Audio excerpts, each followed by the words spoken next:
Welcome to 701 Civics, the podcast that examines how democratic institutions function in practice. I'm your host, Brian Pechtel, and today we're exploring 4 fascinating case studies from North Dakota that reveal how the government really works, beyond the headlines and partisan debates. Over the next 30 minutes or so, we'll examine the machinery of democracy through real-world examples, a clerical error that nearly cost taxpayers $35 million, the organizational challenges facing political parties, how a single death exposed gaps in election law, and why legislators are considering building a new office building after nearly a century. These stories illustrate the delicate balance between formal procedures and human judgment, the importance of institutional maintenance, and why civic engagement matters at every level of state government. In our first segment, we're going to look at when process meets human error. This first story demonstrates how constitutional safeguards work in practice and why seemingly bureaucratic procedures actually protect democratic governance. In May 2025, North Dakota's governor, Kelly Armstrong, was reviewing Senate Bill 2014, a budget appropriation for the State Industrial Commission. He had intended to use his line-item veto power to eliminate a single $150,000 expenditure, a rather straightforward executive action that governors in North Dakota get to perform regularly. However, when staff prepared the veto documents, they made a critical error. Instead of marking only the intended $150,000 item, their markup accidentally crossed out an entire section containing $35 million in housing funds, $25 million for housing projects, and $10 million for homelessness programs. This wasn't a policy disagreement. The governor actually supported these housing programs. It was purely administrative error, but it created a genuine state constitutional crisis. So here's where the story becomes a fascinating lesson in how democratic institutions handle unexpected situations.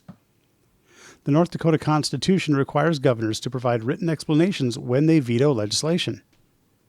But what happens when there's a conflict between the written explanation and the physical markup of the bill? Some legal experts argued that the crossed-out text controlled the veto, meaning $35 million in approved funding would be unavailable. Others contended that the written explanation should take precedence, since that's what the Constitution explicitly requires.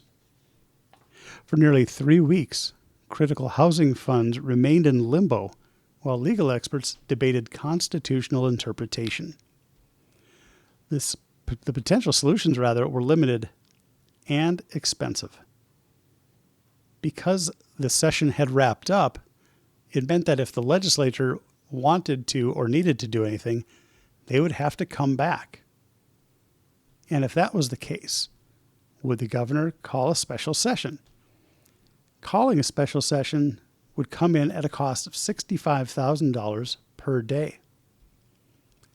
If they were to bring a veto override, the entire bill would have to be overridden, as there's no mechanism for partial veto overrides. The legislature would then have to pass new legislation to restore the funding. So what to do? The resolution ultimately came through the State Attorney General, Drew Wrigley, who issued a formal legal opinion. The AG determined that the governor's written statement of objections, not the mismarked bill, controlled the extent of the veto. The interpretation was based on constitutional requirements that written explanations be recorded in the official legislative journal. The housing funds were ultimately released, but the incident revealed several important principles about democratic governance in North Dakota. First, formal procedures aren't just bureaucratic red tape. They're essential safeguards. The requirement for written veto explanations creates a permanent record and forces executives to articulate their reasoning. Second, even routine administrative tasks can have major consequences in government. A staff markup error nearly froze $35 million in public funds. Third, constitutional ambiguities sometimes require interpretation by legal experts, and those interpretations can have immediate practical impacts on public policy.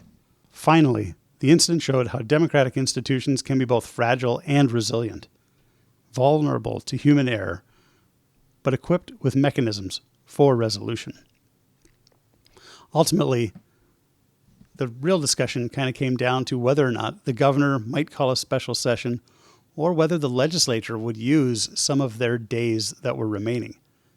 Out of the 80 days that are set aside for the legislative session, about 74 were used, meaning that the legislature still has 6 days that they could just simply come back into session.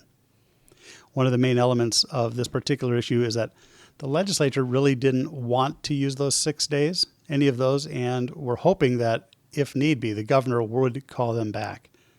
The Attorney General did, however, come to the rescue, so to speak, for all of the parties involved.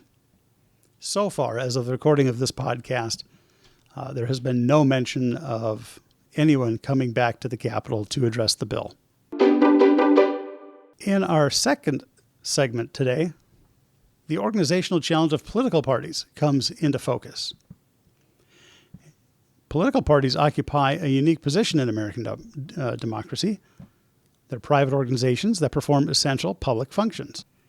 In June 2025, the North Dakota Republican Party held its state committee meeting to elect new leadership.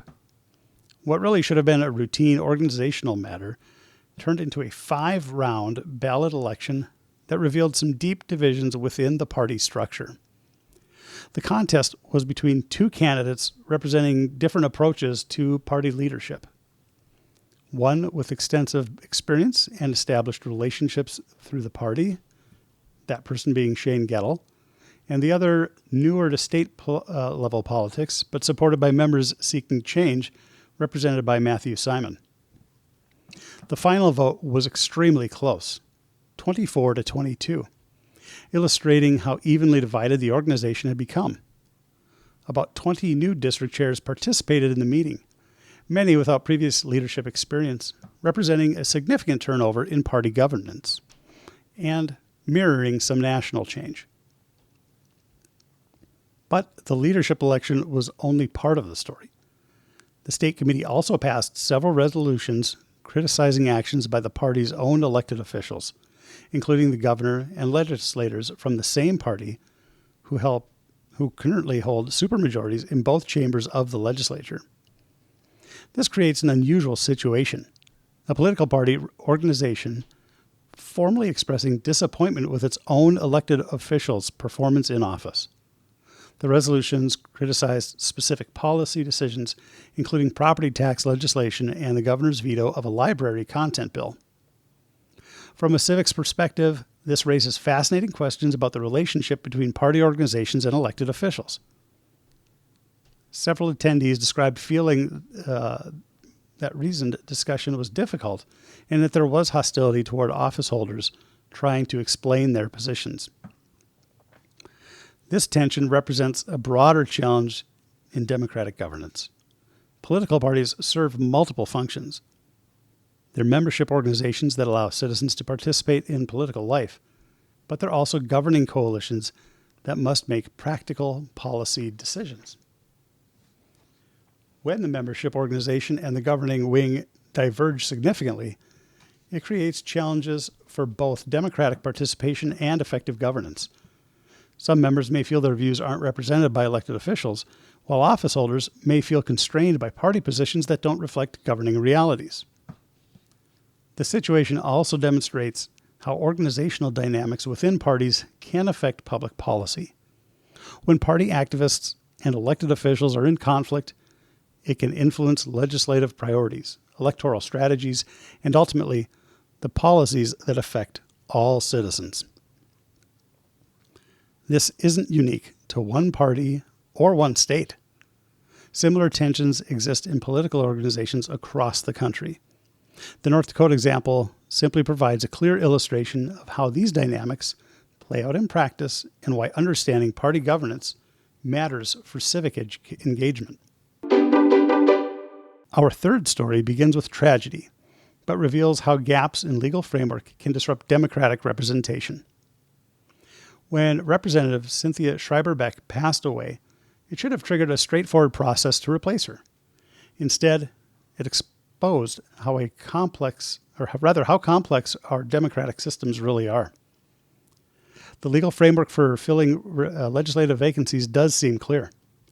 The Secretary of State notifies legislative management of the vacancy. Legislative management then notifies the appropriate district party chair, who has 21 days to select a replacement. If no selection is made, legislative management makes the appointment. What happens when there's no recognized district party chair? That is exactly what occurred in District 25 in North Dakota. The district party organization was in dispute, with competing claims about legitimate leadership. The state party hadn't recognized anyone as the official district chair. When someone submitted a letter requesting appointment of a replacement representative, the Secretary of State faced a dilemma. Was this request from someone with authority to make it? Without a recognized district chair, who could legitimately represent the district party? The Secretary of State's analysis revealed a gap in state law. He said state law is unclear as to who the chairman of legislative management should notify in the event of a vacancy in the Legislative Assembly if the vacancy occurs from a legislative district in which the party of the former legislator was a member is not organized. This created a genuine problem for democratic representation. Thousands of citizens basically are left unrepresented in the state legislature, not because of policy disagreements or electoral disputes, but because of an organizational uncertainty within a political party. Again, the situation highlights several important civic principles. First, political parties, despite being private organizations, perform essential public functions in our electoral system.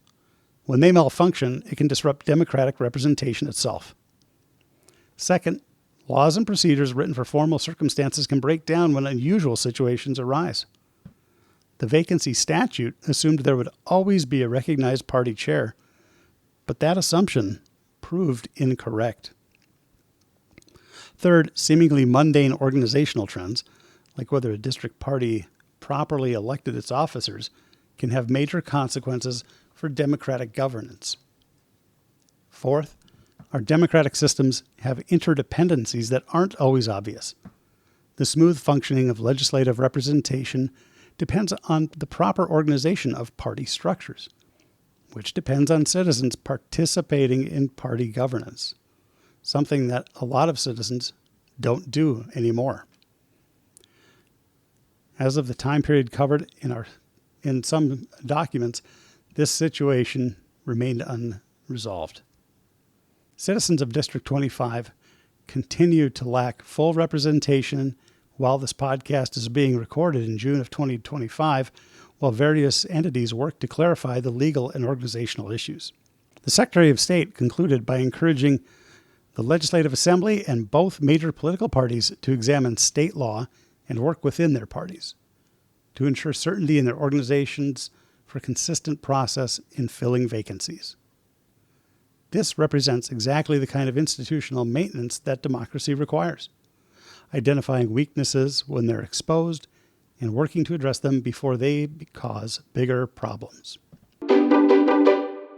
Our final story might seem mundane compared to constitutional crisis and political disputes, but it illustrates a crucial aspect of democratic governance that often gets overlooked: the physical infrastructure that supports democratic participation.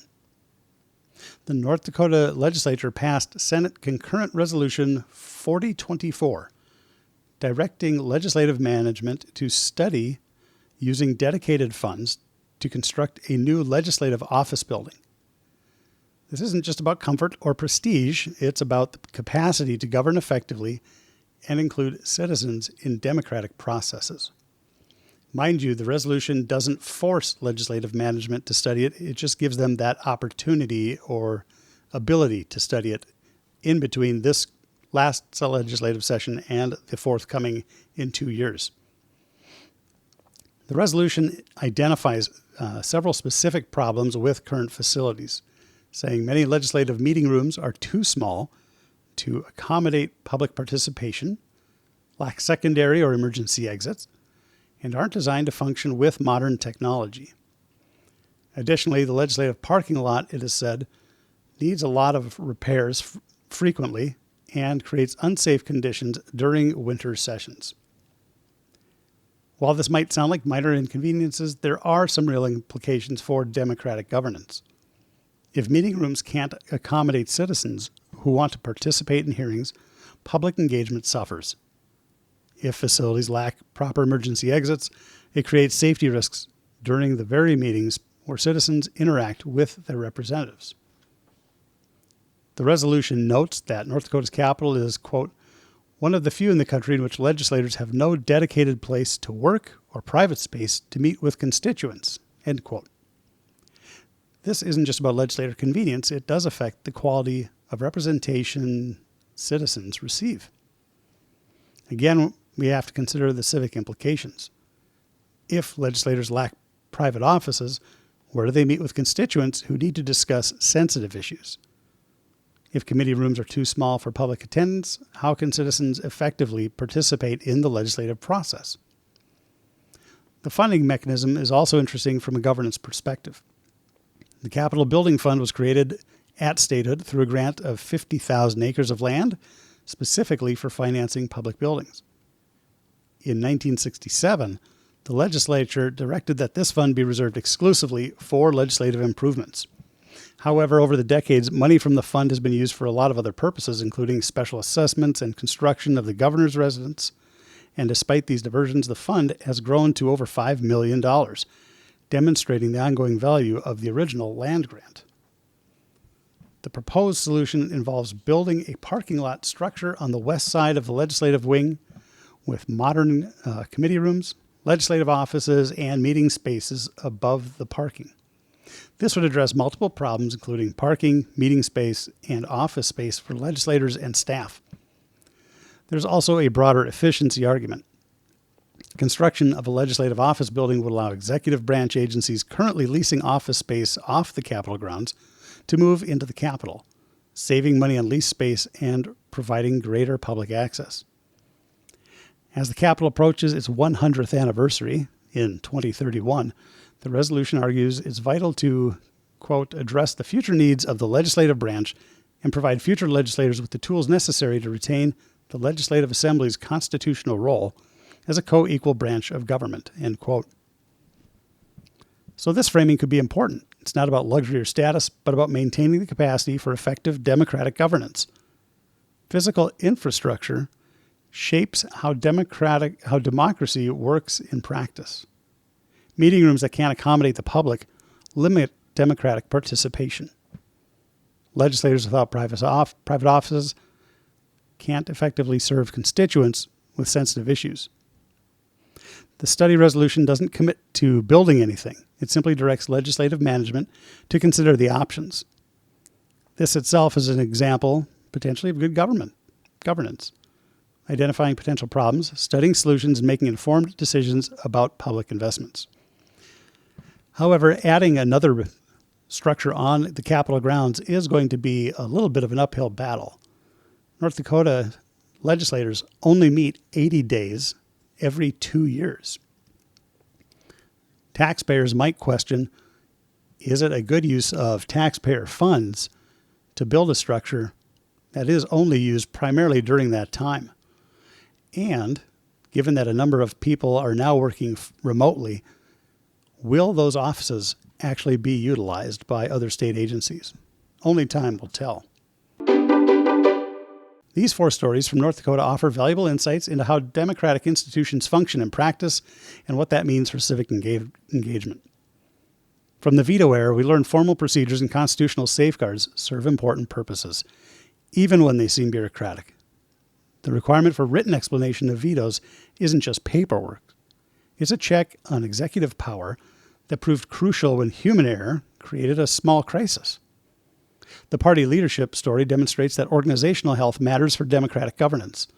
Political parties perform essential public functions despite being private organizations. When internal party dynamics break down, it can affect representation and policymaking for all citizens. The vacancy crisis shows how gaps in legal frameworks can disrupt democratic representation. It also illustrates the interconnected nature of our democratic systems. Legislative representation depends on party organization, which depends on citizen participation in party governance. The legislative building discussion reminds us that physical infrastructure shapes democratic participation. If government facilities can't accommodate public engagement, democracy itself suffers. Together, these stories reveal several important principles for effective civic engagement. First, process matters as much as outcomes. Understanding how decisions get made and why those processes exist is essential for the effective participation in democracy. Second, institutional maintenance is ongoing work. Democratic systems require constant attention to identify problems, address gaps, and adapt to changing circumstances. Third, seemingly mundane organizational and administrative details can have major impact on democratic governance. Citizens who want to engage effectively need to understand these details, not just high-profile policy debates. Fourth, democracy happens at every level, from constitutional interpretation to party organization to facility planning. Each level affects the other, and each needs citizen attention. Finally, democratic institutions are both more fragile and more resilient than we might expect. Human error can create crises, but constitutional safeguards and legal processes provide mechanisms for resolution. For citizens interested in meaningful civic engagement, these stories suggest several practical approaches. Pay attention to how decisions get made, not just what decisions get made.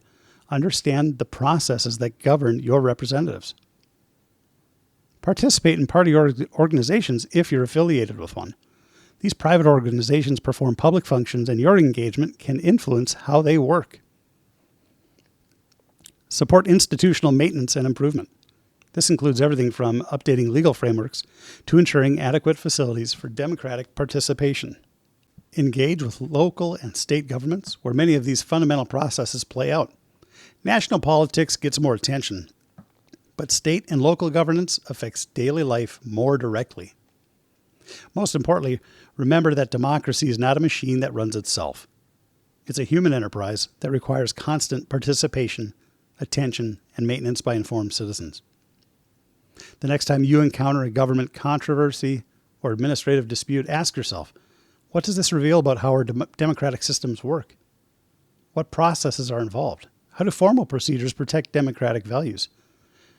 And what can citizens do to strengthen these institutions? Democracy needs you. Democracy needs engaged citizens who understand not just the big picture, but the details. Because as we've seen today, sometimes the details determine whether the system works for everyone. Thank you for joining us for this exploration of democracy in action. I'm your host, Brian Pechtel, reminding you that understanding how the government works is the first step toward making it work better. Stay engaged, stay informed, and we'll see you next time on 701 Civics.